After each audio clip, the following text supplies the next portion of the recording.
Hello, I'm Mav Savage. It's lovely to be here again, and I hope everybody is going to have a wonderful solstice or is already having a wonderful celebration. As well as writing about Celtic witchcraft and the Celts and Celtic magic and things like that, I also write a regular column for paganpages.org called Notes from the Apothecary because I like to write about herbs and plants and their magical uses and their medicinal uses and their edible uses. So I thought it would be nice to do a little talk about things you can go out and find quite easily at this time of year, or things you can get somebody else to go out and find for you. Foraging is generally something we think of sort of towards the end of summer when we're starting to get all the fresh fruits coming out, your apples and your blackberries. It's a bit early for those things, but there are always plants and herbs available that are of use in some way. So I've got my phone, I'm filming, I'm going to step out into the garden. I've got my little book with some notes on, so do bear with me. I'm going to basically walk you around my garden. I was going to take you guys down to Post Hill, but unfortunately my little boy is quite badly with hay fever at the moment, so he's sitting it out inside. So I thought, right, okay, let's go have a look, see what's in the garden. So what I'm doing is I'm picking plants out of my garden that you can find anywhere, not ones that you would have to cultivate yourself in a garden, but plants that you can literally find anywhere. So I'm gonna flick this around, I think. Oh no, that's not worked. Okay, I'm gonna have to just move it around when we're gonna go have a look at things, so do bear with me. Okay, so here we go. Here's my garden. So what I'm going to do first is I'm going to walk up the garden and we're going to go look at a plant which most people call garlic mustard, but I have always known it as Jack by the hedge. Now, in plant folklore, Jack is normally associated with the devil, but I always think of Jack in the Green Man, sort of symbolising the forest and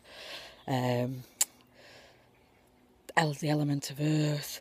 The fact it grows in the sun and in the shade, it'll burst out anywhere. It's terribly invasive, to be honest, but it is incredibly edible as well, so, you know, that's good. So let's see if we can get a good look at this. So here we go. This is the plant. This is garlic mustard, or Jack by the hedge. See those lovely white flowers on the top there, and these lovely leaves here with the little juggy bits, sort of heart-shaped. Now, these are completely edible. They are, it's got a bit of muck on it there, never mind. Nom nom nom. So tasty. They taste a little bit like mustard and a little bit like garlic, which is why it's called garlic mustard, just in case that wasn't clear. These are flowered, so they're a bit more bitter than they would be before they flower. That's the same with most greens. What you find is that a lot of the water in the plant, sorry, I'm out of breath, my garden's steep.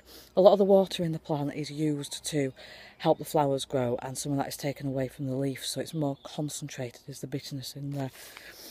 The entire plant is edible. The leaves, the flowers, the seeds and the roots.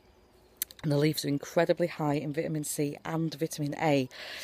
So from a medicinal point of view, it's just really, really good for you, really nutritious. You can use it in salads, you can cook it up like spinach. And the seeds, apparently, I've not tried this, but apparently the seeds, if you just collect them, just eat them as a snack. Really good for you and very, very, very tasty. One of the other names for it is sauce alone, and that's just because it has such a strong flavour. You know, you can use it by itself to flavour things, and it's absolutely wonderful. Okay, so what else have we got? Right, okay, down here. Woo. Right, that'll focus in. Hopefully everybody should recognise this plant. That is a buttercup. Now, I'm going to pick this because who wants these in their garden? They get everywhere. But you can obviously go out and find these anywhere. Now, this is not an edible plant. Please don't go eating buttercups. And they're not just poisonous to us, they are also poisonous to cattle, horses, all sorts of livestock. Now, they can cause them very severe diarrhoea and even internal bleeding if they eat them enough. However, the first instance of symptom is they tend to blister around the mouth, so that usually stops the animal eating them, so normally they don't get very, very ill. However, yeah, farmers don't want these in fields where they've got livestock. These are not good for them at all. In Eastern traditional medicine, this or relatives thereof is actually used as a rubeficient, so to dilate the capillaries, make the skin red, and it's believed that that is useful for pain relief. And also used as an anti-rheumatism drug and to treat fever. I should probably say as a disclaimer at this point, any information I give you on using these herbs in a medicinal way, please, if you need medical help, speak to a doctor first, or at least a fully trained herbalist, somebody who has medical qualifications. What I am advising you is a mixture of folklore and anecdotal advice. It is not medical advice. Disclaimer over. Okay. Let's have a look. Yeah, the active ingredient in this is protoanemonin, and that is apparently actually useful against rheumatism, so there is something in that. However, again, you know, don't go eating them. It can cause dermatitis in humans as well, so if you are ragging them out of the garden, please do wear gloves, because you can really badly irritate your skin. So I'll stick that. Boop. My little boy will want that later. So okay, so what's next on the list? So if we have a wander up here, we'll go in. Here we go. Look at this giant here. Hopefully you all know what this is. This is a thistle. Now, the thistle, I recently found out, is also edible. Eattheweeds.com, this is a website I've been looking at recently, eattheweeds.com. Apparently the thistle leaves, scary though they look, are edible raw, steamed or boiled. Now I don't know about you, I don't really fancy having a go at raw thistle, so you know, on your own head be it, but apparently they're very good for you, so won't be on my list of dinner additives anyway. So as a magical herb though, thistle, this is according to Cunningham, it's a masculine plant associated with fire, the planet Mars, and the main attribute is that it promotes strength and the renewal of energy. So if you're feeling a bit worn out and a bit, then having some thistle around you in your garden, or cutting some leaves and bringing them into the house, or having someone do that for you, is supposed to help boost your energy levels, boost your strength levels, and to help you continue on with tasks, get stuff finished.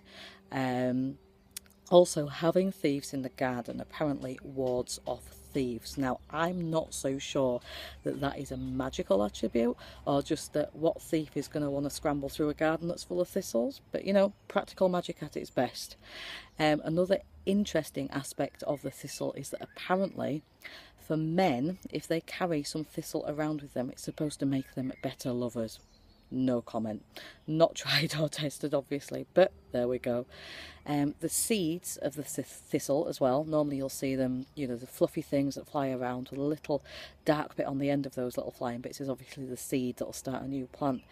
If you can collect enough seeds, you can actually produce an oil that can actually be used as a lamp oil, so they are actually a really practical plant. So off we go again. So here we go. Right, another really recognisable one. We can see this here. Okay, so this is, you see these spikes here? Try not to spike myself too much. The blackberry or the bramble. Now at this time of year there's not really a lot going on with the bramble, because the flowers have been and gone, and they're not yet ready to be turned into fruit. So they've had flowers, they've had bees all over them, wonderful for attracting bees, and now we're in that waiting phase where it's just, soon we're going to get blackberries, but it's just not quite there yet. So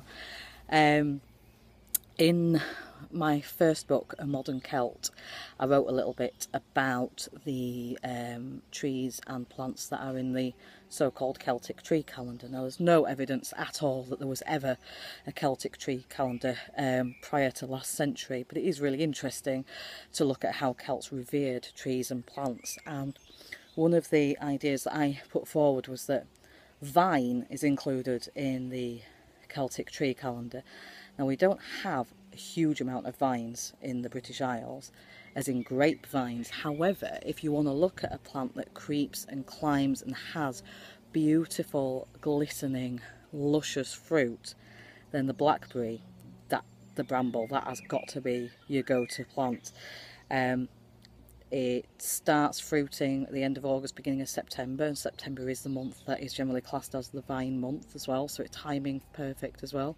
You can make wine from them.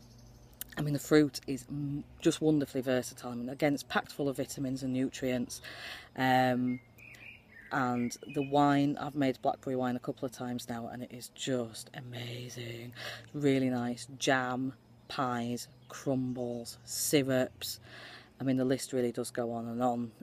It's very dark and it stains incredibly well. So, you know, for magical purposes, magical ink, magical markings, you know, either on altar or paper or for spells, marking a sigil. Absolutely wonderful. Cunningham, again, he tells us it's a feminine plant. It's associated with Venus and water, although I do find that quite a lot of plants in Cunningham are associated with Venus and water, so, you know, I always take that with a pinch of salt, but the fruit is so luscious and moist that it does make sense, absolutely. And apparently the deity that the bramble is associated with is Brigid, B-R-I-G-I-D, or Bridget, however you want to pronounce it. The only way I can see this link is thinking about the first flowers in the springtime. I think Brigid is generally associated with the very start of spring in bulk, and those blackberry flowers are a bit later, but you could sort of see a link there. The creamy whiteness of the flowers and the association with East, and then the link to Bride. I think it's quite tentative, but however, I can totally understand following that link.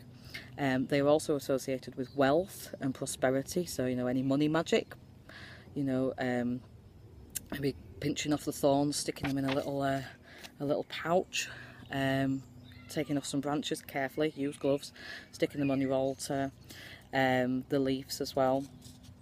And also, for me, they represent perseverance, because have you ever tried to get rid of brambles in your garden? It's quite difficult because they just keep going, and one tiny creeper, you can leave it for a week and you can come back and there's a full massive plant. So absolutely the epitome of perseverance, and you can utilise that symbolism in your own magic as well. And they're also a reminder that a lot of beauty is hidden. They look harsh and thorny and scary, but they have the most beautiful, delicate fruits, and I think that's important to remember as well. Okay, so what have we got up here? Now I'm going to have to twist the phone round. This isn't actually in my garden, this is actually hanging over. You see that tree up there? Now that is a cherry tree. Now, I'm not saying you can find cherry trees absolutely everywhere, but they are fairly common, certainly in England anyway. Now I'm just having a little look about, because earlier on there were some that had already dropped off. The fruit's not ready yet, it's not time at all for foraging cherries, but it's good to get an idea of which trees are going to have the fruit, so you know where to go back later in the year. Look at these bad boys. Now what's happened with these is these have fallen off while they've been green and suddenly started to ripen because they've just been sat in the sun, not attached to the tree. Now these will not be edible, or they would not be nice. They've not got enough water in them. They would give you a tummy ache. And just be aware as well that there are ornamental cherries, so if in doubt, just check with somebody who knows before you start nomming on cherries. Again, a feminine plant, again associated with water.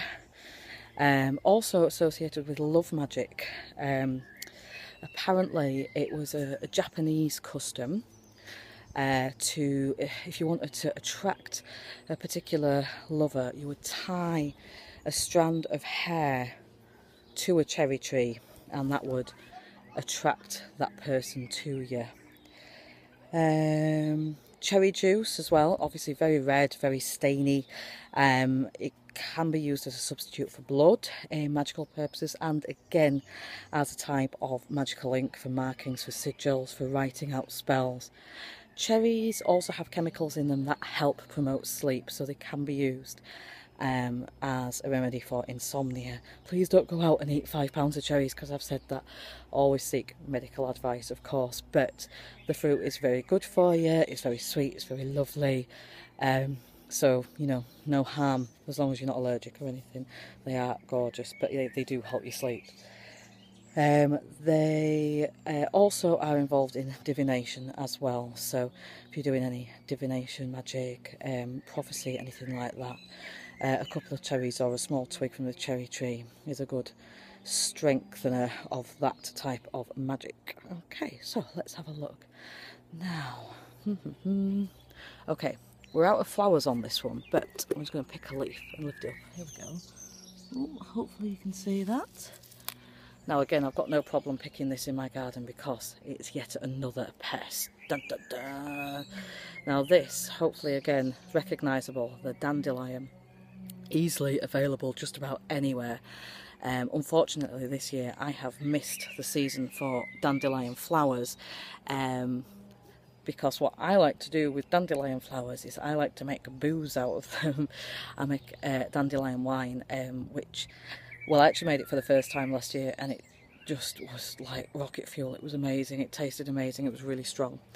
The name dandelion comes from, it's French dent, which is tooth. It means the lion's tooth, and it's to do with these jaggy bits on the leaf that look like teeth. That's where it comes from. The whole thing about, oh, dandelions make you wet the bed, actually is some truth to that. Dandelion is an incredibly strong diuretic, so I'm talking about, you know, chopping the leaves up and eating them or making some sort of tea out of them. They are a very strong diuretic, but they are pretty much the best diuretic. Now there is a specific reason for this.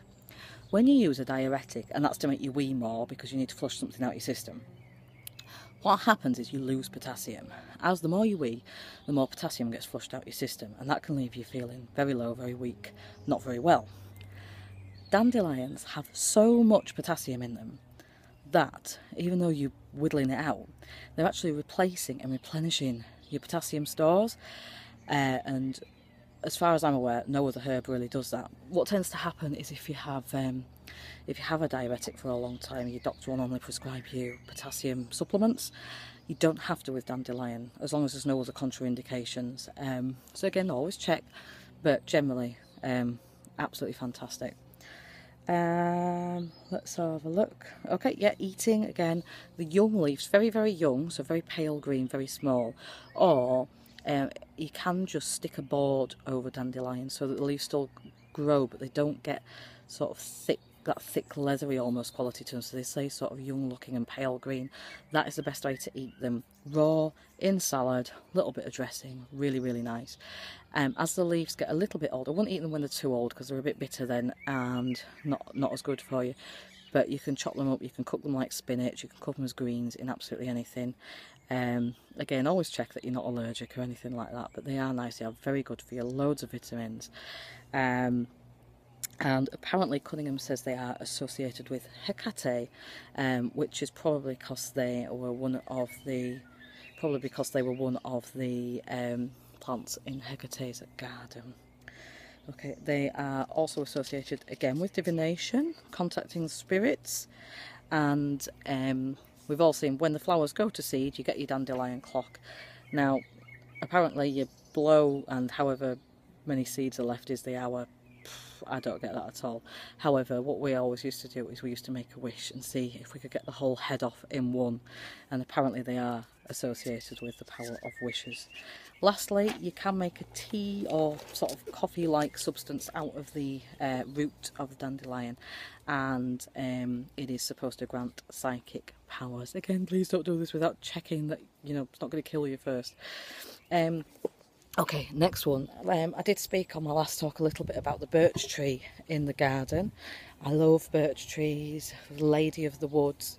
I go to, well, Post Hill, where I was going to go do this talk. I go and there is a crossroads of oak and birch there, and the feminine energy that comes off those trees is just absolutely astonishing. Right, okay, so, oh, look at that. Isn't that lovely? So many birds come and sit in there and just shout at me when I'm out in the garden. It's absolutely wonderful. So obviously a feminine plant, again associated with Venus and water. And also birch is used for purification and cleansing. I'm just sitting down, I'm a bit out of breath.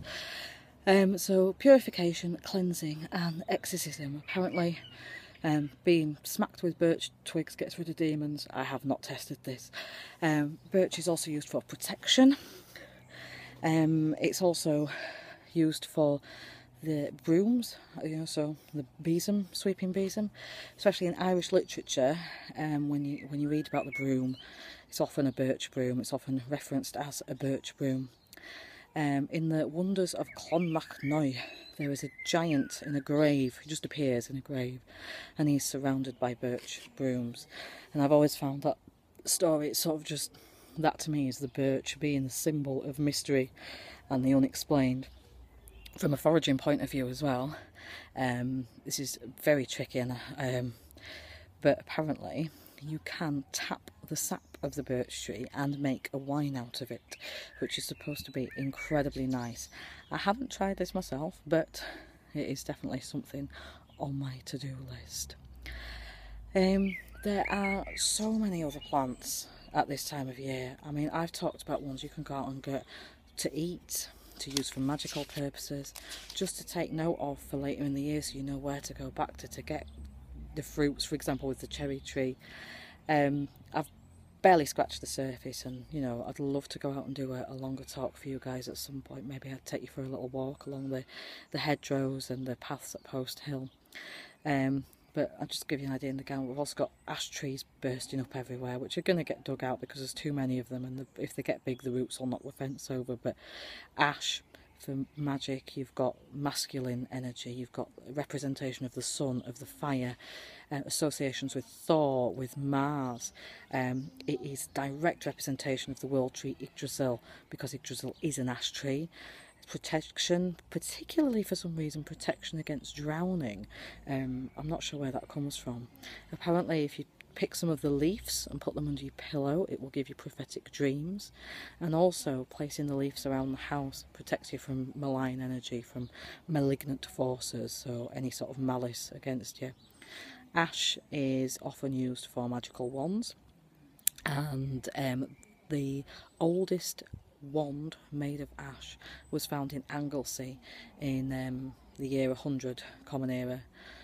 So they've been doing that for quite some time. That is not a modern thing at all. We've also got nettles up the top there. I mean, nettle is a fantastic antihistamine. Again, it's also used for pain relief. It's also used as a diuretic, and just chopped up as a green. I mean, use gloves when you're picking it, but once it's cooked, all the sting, all the poison goes out of it, and it's got more iron than spinach. It's incredibly good for you.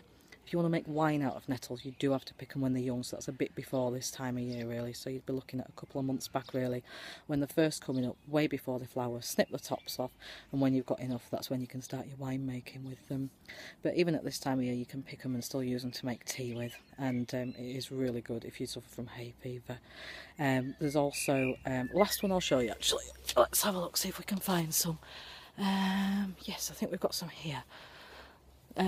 This is a horrible weed. It's awful. I hate it, but I love it at the same time. This stuff, can you see it? You see how it's clinging here.